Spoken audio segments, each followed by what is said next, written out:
So in this tutorial, I'm just going to go over my favorite brushes that I have. So I have this linked in the group and it's going to be called My Brush Set. And the one that I use for most of my designs is Ink 3. And then Ink 1 is a really good like stripy outline one. But let's just use Ink 3. And then my go-to size usually is 10%, sometimes 20% if I'm needing it a little bit bigger.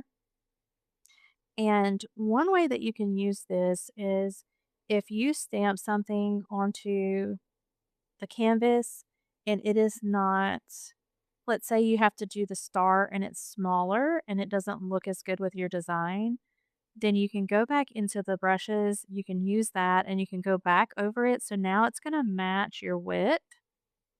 I'm just going to do a quick outline there. So now it matches your width of maybe one of these other ones that are like a big one. Let me show you what I mean. So, like if I stamp the basketball and the basketball is really big and I'm making a design and I need a star, but I also need it smaller. When you actually stamp the star and you stamp it to a smaller size, let's say we're going to stamp it here. Do you see how the outline is not the same width? So that's when you would go and use ink 3. We're just going to turn off the basketball layer for a second. And then these are pressure sensitive, so the harder you press, the bigger the lines get. But then you can go back over and trace the stamp so that it is thick enough to match the design.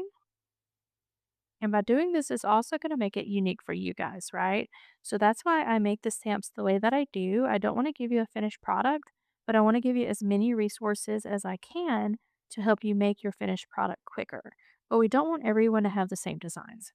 So now I've got my star and it's outlined, and I've got my basketball, and I'm going to make those a reference layer, and I'm just going to show you guys the other favorite brushes that I have.